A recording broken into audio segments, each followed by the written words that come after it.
नमस्कार प्रणाम। मेरा नाम डॉक्टर इंद्रदमन तिवारी है। लखनऊ विश्वविद्यालय के आपके LLB 3 years course, LLB 5 years course के सेमेस्टर एग्जाम्स को लेकर के, आपके इंपॉर्टेंट टॉपिक्स को लेकर के हम लोग लगातार बात करते आए हैं। और अपने इस वीडियो में बात करेंगे LLB 3 ईयर्स में थर्ड ईयर 5th सेमेस्टर के paper code 502 paper 2 land laws and other local laws first के बारे में। सिलेबस पर सबसे पहले निगाह डालें आपके तो UP zamindari abolition and land reforms act आपके सिलेबस में है। खैर अभी यूपी रेवेन्यू कोड 2006 लागू है। सिलेबस एक बार आप लोग देख लीजिएगा। तो यूपी जेडएलआर के सैलेंट फीचर्स और ऑब्जेक्ट हैं आपके सिलेबस में। डेफिनीशंस हैं, डेफिनीशन क्लॉज हैं, और जिसमें कई सारी छोटी छोटी डेफिनीशंस हैं। कभी ग्रोव लैंड के विषय में पूछा जाता है, कभी सीरदार के बारे में पूछा जाता है, कभी चक के विषय में पूछा जाता है। उसके बाद acquisitions of interest of intermediaries and it's consequences है। ग्राम सभा, ग्राम पंचायत और लैंड मैनेजमेंट कमेटी के विषय में है। क्लासेज ऑफ टेन्योर होल्डर के विषय में है। राइट्स ऑफ टेन्योर होल्डर के विषय में है। एग्जैक्टमेंट के विषय में है। जमींदारी एबॉलिशन के बाद जो सारी क्लासेस बची, चाहे वो भूमिधर विद ट्रांसफरेबल राइट्स हों, चाहे भूमिधर विद नॉन ट्रांसफरेबल राइट्स हों, आसामी हैं, गवर्नमेंट लेजी हैं, सरकारी जो पट्टा जो लोगों को मिला होता है, सरकारी पट्टेदार जो होते हैं। और आपने शायद लीज पढ़ा होगा ट्रांसफर ऑफ प्रॉपर्टी एक्ट में, अगर सिलेबस में होगा तो वहाँ से आपको थोड़ा सा समझ में आएगा कि पट्टे का मतलब क्या होता है। उसके बाद इजेक्टमेंट मतलब बेदखली का मतलब कि आपकी भूमि से, आपके लैंड से आपको कब डिस्प्लेस किया जाएगा। लेकिन जो टेक्निकल शब्द है वो इजेक्टमेंट यूज किया गया है, तो आप इजेक्टमेंट ही समझिए। बेदखली, आपके ज़मीन से, भूमि से आपकी बेदखली कब कर दी जाएगी। लीज का मतलब क्या होता है? लीज का मतलब क्या होता है? पट्टा। सरेंडर और अबंडनमेंट का मतलब क्या होता है? यानी समर्पण और परित्याग। कब कहा जाएगा कि आपने अपने भूमि का समर्पण कर दिया है, अपनी भूमि अपने समर्पित कर दी है, आप उस पर उसको जोत बो नहीं पा रहे हैं, आप उस पर लगान नहीं दे, टैक्स नहीं दे पा रहे हैं, कर नहीं दे पा रहे हैं, राजस्व नहीं दे पा रहे हैं। जो सही शब्द है वो राजस्व है। तो कब माना जाएगा कि आपने अपनी भूमि का सरेंडर कर दिया है, समर्पण कर दिया है, या आप ये माना जाए कि आपने अपनी भूमि को अबंडन करके छोड़ा हुआ है, परित्याग किया हुआ है। उसके बाद जो लैंड मैनेजमेंट कमेटी है, लैंड मैनेजमेंट कमेटी या भूमि प्रबंधक समिति के द्वारा जो भूमि का अलॉटमेंट होता है, भूमि का कहें तो आवंटन होता है, किस प्रकार से होता है, किन लोगों को हो सकता है, उसकी हायरार्की क्या है, और किसकी अनुशंसा पर कह दें, किसके कहने पर कह दें, या किसकी सिफारिश नहीं, किसके रिपोर्ट पर वो लैंड का अलॉटमेंट होता है। सक्सेशन है। आप हिंदू उत्तराधिकार अधिनियम पढ़ते हैं, आप उत्तराधिकार के विषय में अगर फैमिली लॉ में आपने पढ़ा है, लोकल लॉज में आपने पढ़ा है, पर्सनल लॉज में पढ़ा है, तो वहाँ पर उसी प्रकार का सक्सेशन यहाँ पर भी है। लैंड रेवेन्यू आपके सिलेबस में है। लैंड रेवेन्यू का मतलब क्या है? लैंड रेवेन्यू को जो एरियर्स ऑफ लैंड रेवेन्यू हो उनको वसूलने का तरीका क्या है। रेवेन्यू कोर्ट्स, रेवेन्यू अथॉरिटीज़ के विषय में पढ़ना होता है, और रेवेन्यू कोर्ट और रेवेन्यू ऑफिसर के द्वारा जो शक्तियाँ एक्सरसाइज की जाती हैं वो, और उनके द्वारा इन शक्तियों का प्रयोग किस प्रोसीजर से किया जाता है, प्रक्रिया के विषय में भी आपको पढ़ना होता है। आगे बढ़े तो मेंटेनेंस ऑफ मैप्स है। मैप माने नक्शा, या जो कहें कि एक क्षेत्र का जो एक खास किस्म के चिन्हों के द्वारा चिन्हित करके एक बड़े पेपर पे एक जो भूमि का कहीं पर उसमें चिन्ह से बना करके अस्पताल दर्शाया गया होता है, कहीं चिन्ह से खलिहान दर्शाया गया होता है, कहीं से चक्रोड दर्शाई होती है। तो जो मैप है गांव का, उसके विषय में, और इसका जो रिवीजन है और रिकॉर्ड्स का रिवीजन है, और अगर किसी भी प्रकार की कोई समस्या है, कोई ग्रीवांस है, तो अपील, रिवीजन और रिव्यू कहाँ होगा। तो ये सारी की सारी चीज़ें आपके सिलेबस में है।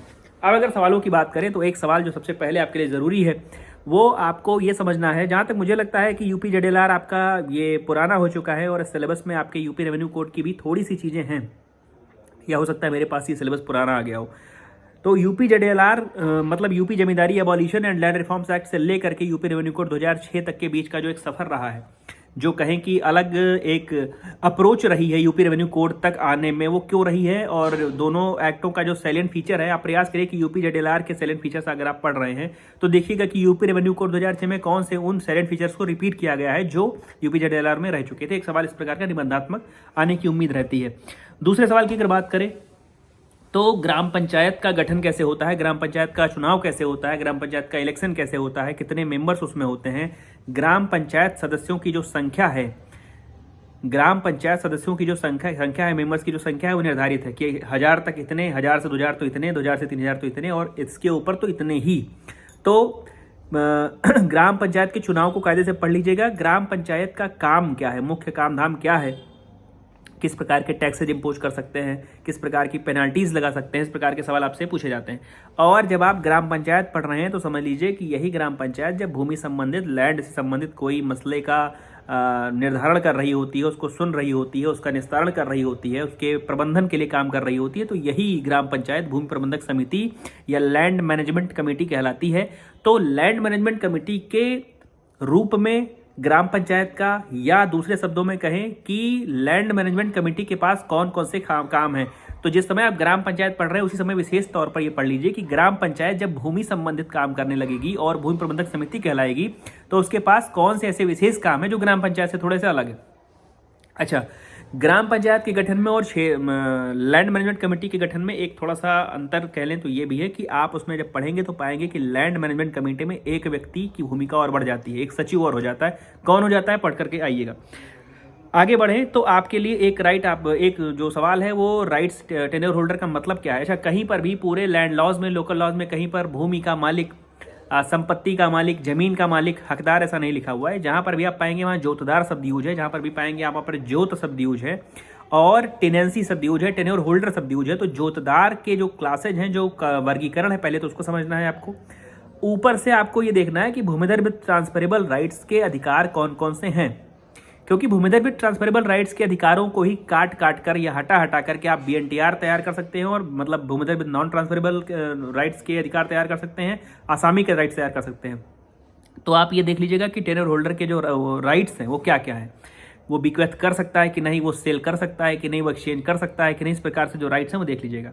अच्छा, दूसरा सवाल यहाँ पर आपके लिए जरूरी बनता है इजेक्टमेंट का। इजेक्टमेंट का मतलब होता है बेदखली।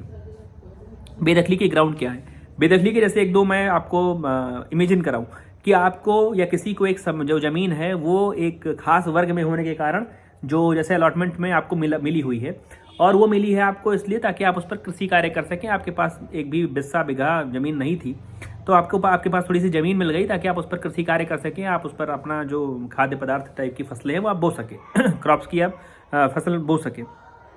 लेकिन आप उस पर अगले दिन से स्कूल, कॉलेज, भूमि उस पर प्लॉट पे बिल्डिंग खड़ी कराने लगते हैं, अपार्टमेंट बनवाने लग जाते हैं। आप इजेक्टमेंट आपका तत्काल हो जाएगा।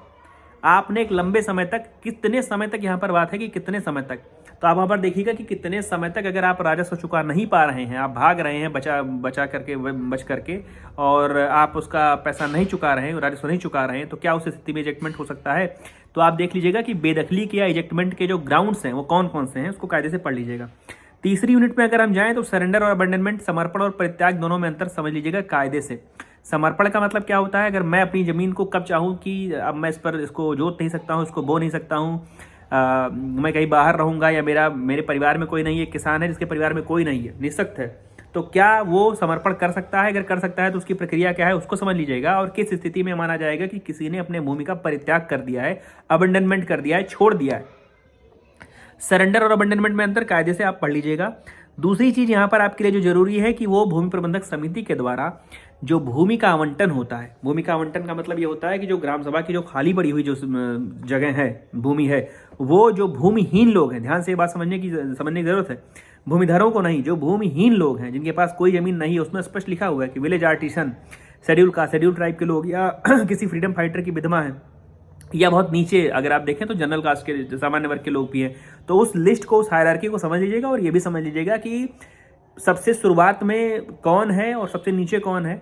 कई बार आपसे सीधे वो पूछा गया है कि क्या इसकी उपस्थिति में उसको मिल सकता है, तो उसको समझ लीजिएगा। दूसरी चीज, जो लैंड मैनेजमेंट कमेटी के द्वारा ये अलॉटमेंट हो रहा है, क्या ये अलॉटमेंट सक्सेशन के माध्यम से किसी और को भी चला जाएगा, आगे को, अगले को, इस प्रकार सब चीज़ों को समझ लीजिएगा।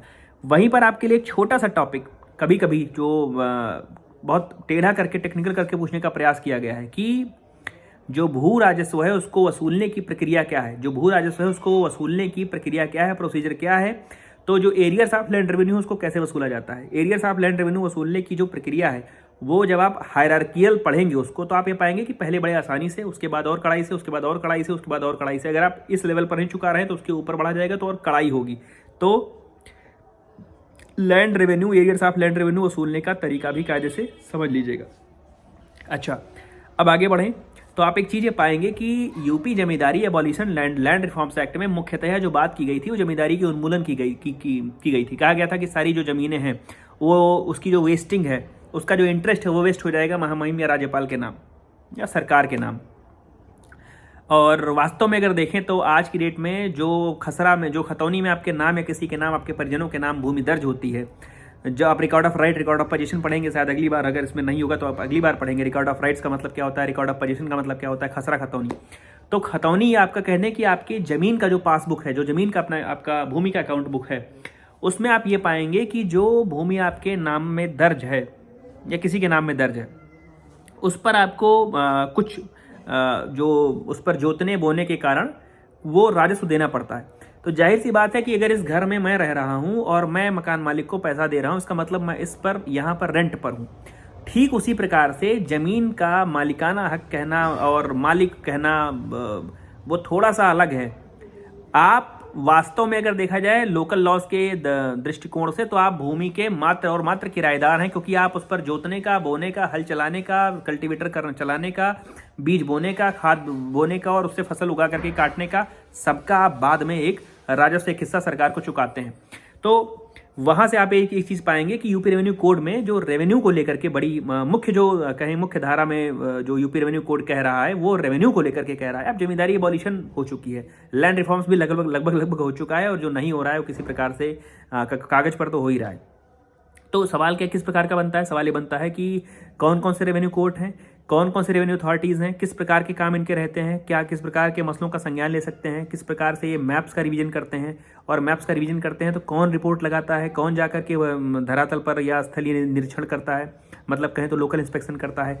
तो रेवेन्यू कोर्ट्स का, रेवेन्यू अथॉरिटीज़ का जो काम धाम करने का तरीका है, वो सारी चीज़ें आपको समझने की ज़रूरत है। और उसका जो कहें कि अगर उससे कोई पीड़ित है तो उसकी अपील कहाँ पर हो सकती है, उससे ऊपर कहाँ जा सकते हैं, किस कोर्ट में जा सकते हैं, इस प्रकार से चीज़ें आपको समझ लेनी है।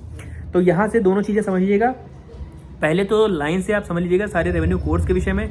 अच्छा, आप एसडीएम की भी कोर्ट है, तहसीलदार की भी कोर्ट है, नायब तहसीलदार की भी कोर्ट है, एसओसी की भी कोर्ट है। एसओसी खैर जो कंसल्टेशन में हो गया। तो इस प्रकार से जो कोर्ट्स हैं, रेवेन्यू कोर्ट्स, उनको समझ लीजिएगा। रेवेन्यू अथॉरिटीज़ के द्वारा जो एक्सरसाइज करने वाला जो प्रोसीजर है, जो पावर है, वो समझ लीजिएगा।